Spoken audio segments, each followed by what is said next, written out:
الحمد لله الذي ألف بين قلوبنا فأصبحنا بنعمته إخوانا. والحمد لله الذي أنزل على عبده الكتاب ولم يجعل له عوجا.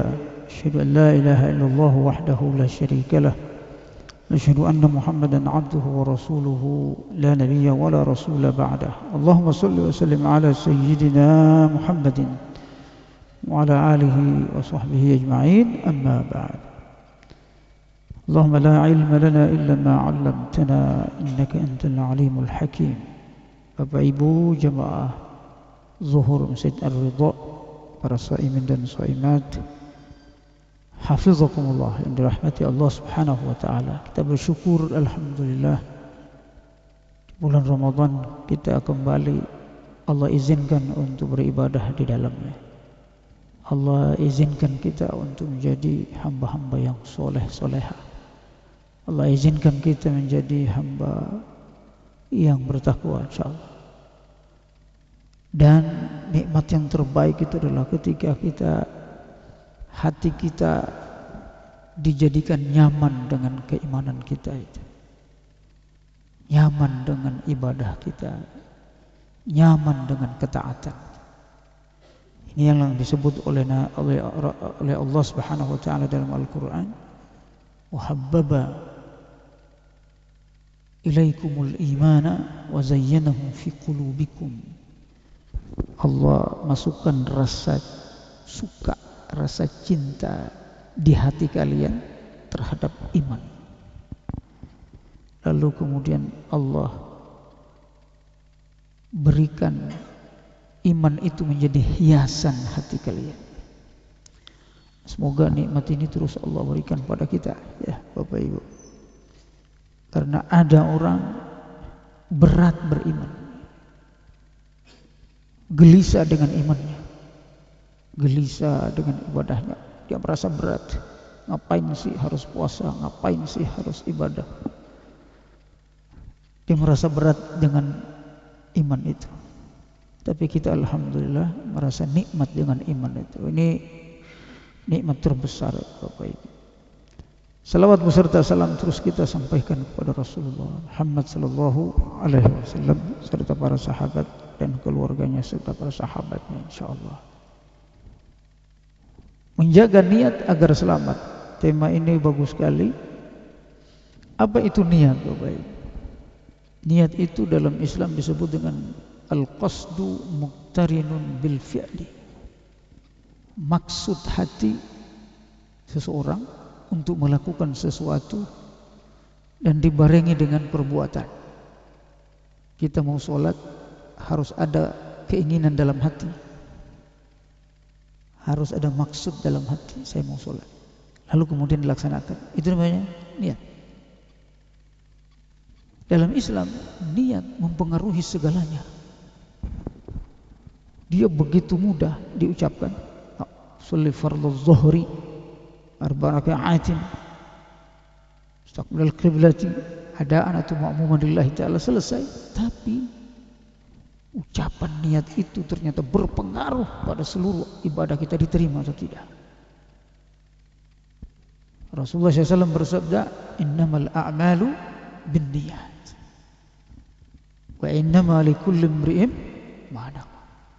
Sesungguhnya semua amal itu bergantung pada niat seseorang. Bapak Ibu tadi tidak dianggap sholat kalau Bapak tidak memasang niat dalam hati. Bapak Ibu tidak diterima puasanya kalau Bapak Ibu tadi sahur, tadi pagi, tadi subuh tidak memasang niat dalam hatinya untuk berpuasa. Itulah pengaruh niat Bapak Ibu sekalian. Wa innama likulli imri'in ma nawa. Dan sebaliknya, manusia itu diukur, dinilai oleh Allah sesuai niatnya. Dinilai oleh Allah sesuai niatnya. Misalnya kalau dia mau bercanda sama istrinya, udah pulang ke rumah orang tuamu, Kalau dalam hatinya berniat memang untuk menceraikan, maka jatuh talak pada istrinya, walaupun dia cuma bercanda. Tetapi kalau niatnya tidak seperti itu, tidak jatuh talak. Coba bagaimana Bapak Ibu sekalian? Niat bisa memutus hubungan suami istri, bisa mengangkat amal kita diterima atau tidak oleh Allah SWT. Niat bahkan bisa memperbesar pahala ibadah yang kita lakukan, atau sebaliknya mengecilkan pahala ibadah yang kita lakukan. Kata para ulama, kam min amalin yukabbiruhun niyah, berapa banyak amal dia dibesarkan karena niat, karena besar pahalanya karena niat. Wa kam min amalin yusaggiruhun niyah, berapa banyak amal besar, umroh, haji, zakat puluhan juta, tapi niatnya bermasalah, jadi kecil ibadah. Oleh karena itu Bapak Ibu sekalian, hati-hati dengan niat. Ini yang pertama, kedudukan niat dalam Islam. Ya, diterima atau tidaknya, besar atau tidaknya sebuah amal tergantung niat. Yang kedua,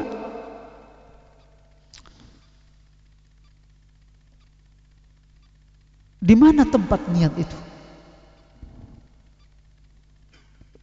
Di mana? Apakah di otak kita, di hati kita, atau di jantung kita? Mana itu niat? Niat Bapak Ibu sekalian, memang ada 3 hal yang sangat berpengaruh dalam hidup kita, akal, hati, dan jiwa.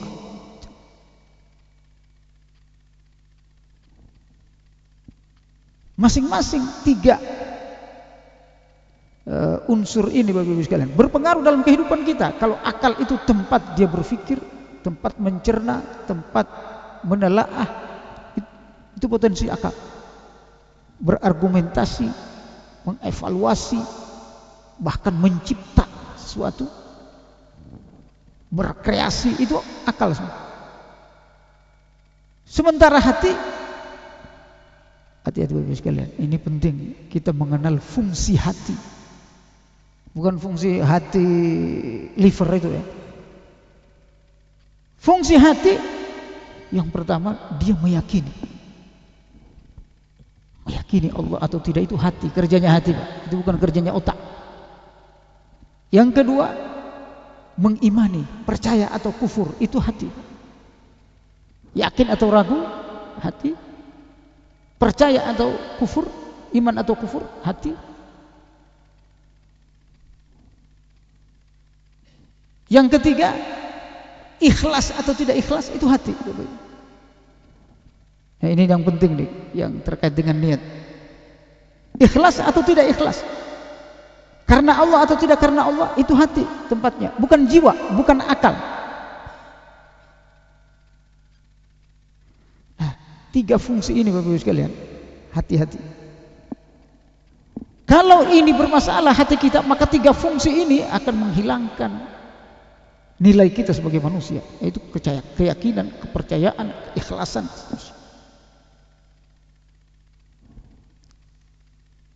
Walaupun ada potensi lain hati, sedih dan gembira, itu hati.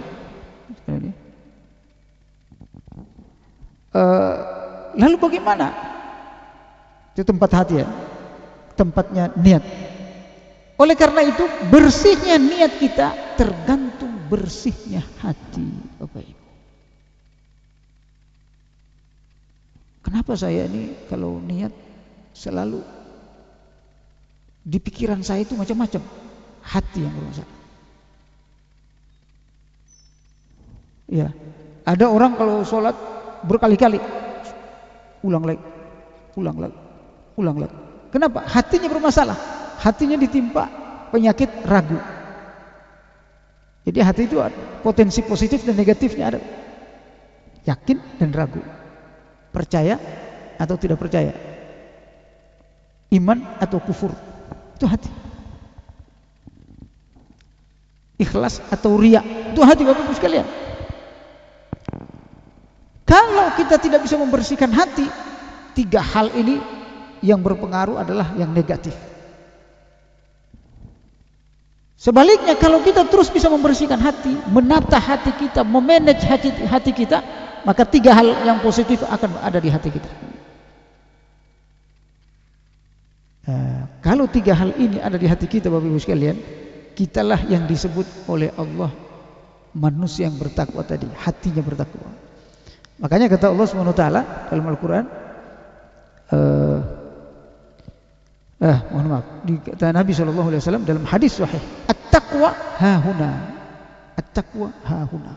Takwa itu di sini, sambil menunjuk hatinya, dadanya, maksudnya hati. Jadi Bapak Ibu sekalian, takwa itu di hati. Kenapa? Karena tadi keyakinan, kepercayaan, keikhlasan, ya, keraguan dan sebagainya ada di situ. Tapi kalau dibangun hatinya dengan hal-hal positif, maka hatinya akan bertakwa. Ini yang kedua, tempatnya niat itu di hati. Yang ketiga, bagaimana membersihkan niat? Memang yang pertama ketika membersihkan niat adalah membersihkan hati, sebagaimana kita sampaikan tadi. Ya, kotor dan bersih itu hati. Bapak Ibu, sedih atau gembira itu hati. Jadi potensi hati ini luar biasa. Makanya dalam Islam, dan ini tidak ada dalam pendidikan konvensional, nggak ada masalah hati. Yang ada hanya afektif, ya sekalian ya. Afektif itu sikap. Tidak ada yang bicara hati. Pada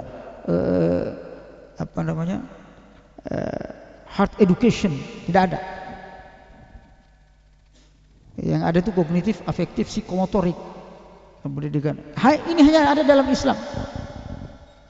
Namanya hati. Kenapa Bapak Ibu sekalian harus membersihkan hati? Karena hati ini ada 3 macam kata Allah. Bapak Ibu sekalian, ada 3 macam. Pertama, hati yang bersih, qalbun salim. Hati inilah yang kemudian Bapak Ibu sekalian yang memasukkan kita ke dalam surga. Hati seperti inilah yang menjadi syarat masuk surga. Jadi kalau tidak bersih hati Bapak Ibu sekalian, gak bisa masuk surga. Siapa yang bilang? Siapa yang ngatur kayak gini? Allah SWT. Allah berfirman, yauma la yanfa'u malun wala banun illa man atallaha biqalbin salim. Pada hari itu tidak bermanfaat lagi harta dan anak-anaknya, aset tidak bermanfaat lagi di surga, di akhirat, kecuali yang mereka datang menghadap Allah dalam kondisi keadaan hati yang bersih, qalbun salim. Semoga kita ini bersih hati kita Bapak sekalian ya, sehingga kita, makanya Ramadan, di antara fungsi Ramadan membersihkan hati. Makanya kita nggak boleh ngomongin orang, nggak boleh lihat yang kotor, ya, yang maksiat, nggak boleh dengki, nggak boleh berakhlak nggak bagus, ya, bisa membatalkan puasa kita. Tujuannya apa? Untuk bersihkan hati itu. Ya, makanya orang yang keluar dari Ramadan pasti bersih hatinya. Dengan catatan niatnya yang benar ketika berpuasa. Ketika di bulan Ramadan niatnya benar, pasang niat bagus. Itu yang pertama, jenis niat, jenis hati ya, ada qalbun salim. Yang kedua, hati yang sakit, qalbun marid. Fi qulubihim maradun fazadahumullahu marada. Di hati mereka terdapat hati yang sakit. Hati yang sakit itu apa Bapak sekalian? Kalau dengar nasihat nggak betah. Ciri-cirinya. Ini Ustadz lama banget Rabu. Hati-hati Pak, mohon maaf, itu ada hati yang sakit. Kenapa? Karena hati yang sehat selalu tenang, selalu nyaman dengan kebaikan. Tapi kalau dia sudah nggak nyaman dengan kebaikan, hati-hati. Berarti ada indikatornya itu Pak. Kalau udah nggak nyaman dengan kebaikan, hati kita gelisah, baca Quran gelisah, ada jinnya berarti. Ketika sholat pingin segera keluar gitu, ada salah hati. Nggak bisa melihat orang senang, susah melihat orang senang, senang melihat orang susah. Hati, Pak. Ya, hati marid, hati yang sakit. Tapi hati yang sakit ini masih bisa diperbaiki. Namanya sakit, dia akan sembuh insya Allah kalau diobati. Nah, nanti pembahasan terakhir bagaimana mengobati hati itu. Sekarang kita fokus hati.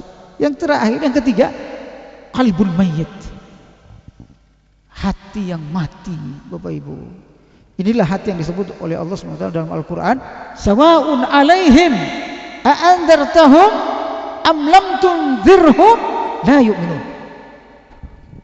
Bagaimanapun usaha kalian memberi peringatan, menasehatinya, ya, masuk ke psikologi, ya, dikasih wejangan dan seterusnya, nggak bakal sadar, begitu aja. Suruh sholat susah, malah dia marah. Sholat aja kamu sendiri, kamu masuk surga aja sendiri, ngapain ngurusi orang?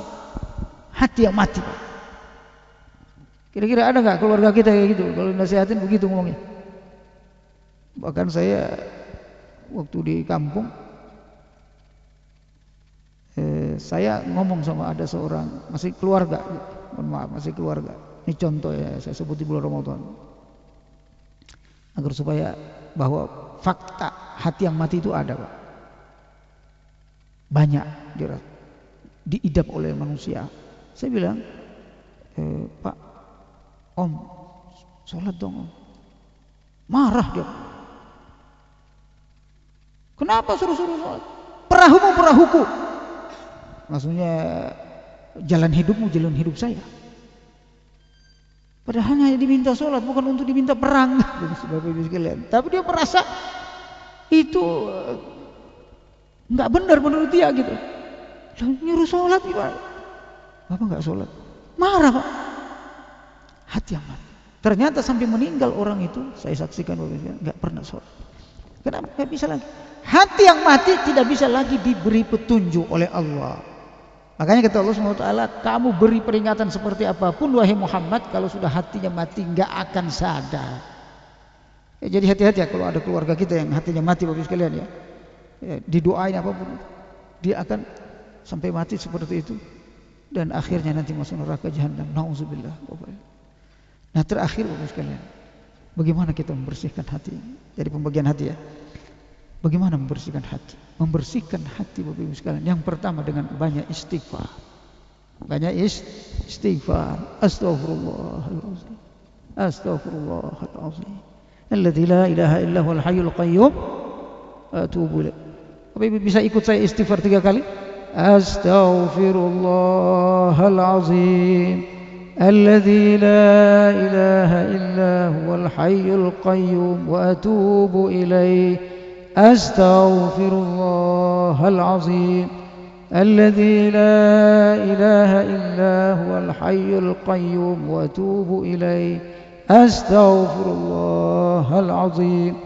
Alladzi la ilaha illa huwal hayyul qayyum wa atubu ilaih. Terima kasih, Pak. Mudah-mudahan saya dapat pahala dan Bapak Ibu semua dapat pahala insyaallah. Istighfar. Yang kedua yang membersihkan hati Bapak Ibu sekalian, ibadah. Ya. Kita sholat tadi itu membersihkan hati, Pak. Kita puasa ini bersih hati kita, Pak. Dia otomatis membersihkan. Lalu kemudian yang ketiga, baca Quran, sering baca Quran. Itu membersihkan hati. Yang keempat, banyak berzikir, Pak. Makanannya hati itu zikir, bukan bakso, tapi zikir. Zikir, ibadah, sholat dan seterusnya. Itu makanannya hati, asupannya hati itu. Makanya kalau hati nggak pernah baca Quran, nggak pernah sholat, dia mengeras, bahkan mati. Nauzubillah. Ya, Bapak Ibu sekalian. Dan yang terakhir, cara mengobati hati itu dengan banyak berdoa. Allahumma tahhir qalbi minan nifaq. Ya Allah, bersihkan hatiku dari kemunafikan. Jadi hati-hati sekalian, ada orang munafik, itu hati yang bermasalah, bukan otaknya, bukan. Dia paham Quran, dia paham sholat, dia paham agama Islam, tapi dia nggak mau melakukan karena hatinya bermasalah. Makanya kata Nabi SAW, di dalam tubuh kita itu ada satu unsur manusia yang sangat berpengaruh. Kalau dia rusak, rusak semuanya. Kalau dia bagus-bagus semuanya. Apa itu? Hati, Bapak Ibu. Ya. Dan Allah SWT memuji kita, memuji manusia yang selalu membersihkan hati. Apa kata Allah? Innallaha yuhibbut tawwabina wa yuhibbul mutatahhirin. Allah sangat cinta kepada orang yang selalu bertaubat, bersihkan hati. Wa yuhibbul mutatahhirin, dan suka kepada mereka yang membersihkan fisiknya. Ini barangkali Bapak sekalian yang jelas konsep tentang hati dalam Islam, dalam Al-Quran dan Sunnah sudah kita pahami. Tinggal kita bagaimana memanage hati kita dalam kehidupan kita, sisa-sisa hidup kita ini. Semoga kita termasuk hati-hati yang disebut oleh Allah qalbun salim, yang akan masuk surga insyaallah. Amin ya rabbal alamin. Ada yang ditanyakan mungkin satu orang? Silakan.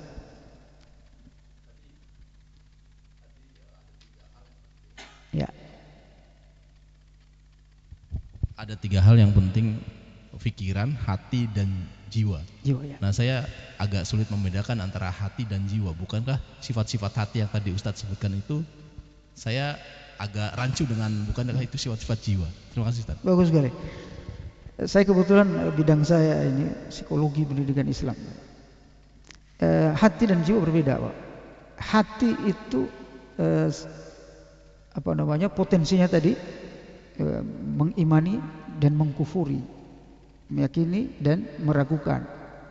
Tapi kalau jiwa itu tempatnya karakter. Jiwa itu tempatnya integritas, Pak. Kalau hati tempatnya keyakinan, itu bedanya. Pertama,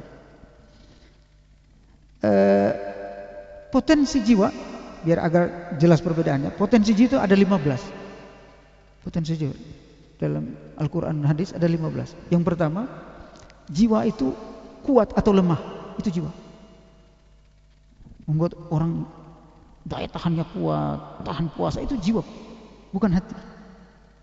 Yang kedua, pelit, dermawan atau pelit, itu kerjanya hati apa jiwa? Jiwa. Makanya kata Allah, "Wa may yuqa syuhha nafsihi fa ulaika humul muflihun." Siapa yang bisa menaklukkan rasa pelit di jiwanya, makanya dia orang untung. Yang ketiga, bersungguh-sungguh atau malas. Rajin atau malas, itu jiwa. Jadi kalau orang malas, bukan hatinya yang bermasalah, jiwanya. Yang keempat, ini ada 15, cukup enggak sebut-sebut. Yang keempat, Bapak sekalian, hati itu tempat berani atau takut. Jadi berani dan takut itu bukan hati, tapi jiwa. Tapi kalau sedih, gembira, itu hati. Berani dan takut, berani berjihad, itu jiwa. Ya. Penakut menghadapi musuh, itu jiwa, jiwanya yang kerdil. Sombong, tawadu dan sombong, itu jiwa. Sabar atau tidak sabar, itu jiwa, bukan hati. Ada 15 karakter itu. Nah, itu perbedaan antara hati dan jiwa. Tetapi kalau saya gambarkan Bapak sekalian, ini lingkaran, lingkaran kecil itu hati. Lalu lingkaran ini dibungkus oleh lingkaran gede, itu namanya jiwa. Jiwa ini dibungkus lagi oleh lingkaran gede berikutnya, itu namanya pikiran. Pikiran ini dibungkus lagi fisik. Jadi manusia itu unsurnya itu begitu: hati, jiwa, pikiran, fisik. Kalau tiga-tiga itu beres, hebat manusia. Hatinya bersih, jiwanya tadi mujahid, jiwanya berani, seterusnya. Jadi luar biasa. Walaupun dia sekolahnya tidak terlalu tinggi, tapi hati dan jiwanya bagus, dia akan menjadi orang hebat. Di Indonesia ini rata-rata presiden kita itu S1, bahkan ada yang tidak tamat tidak tamat S1 kan. Soeharto ada S1. Tapi hati jiwanya bagus. Berani, tegas, itu jiwa. Disiplin, itu jiwa Bapak Ibu sekalian. Jadi untuk pelatihan membina kedisiplinan karyawan dan seterusnya, bukan hatinya Pak, ini jiwa. Bukan otaknya yang kognitifnya yang diperbaiki. Kita selama ini kan Kalau pelatihan selalu otaknya.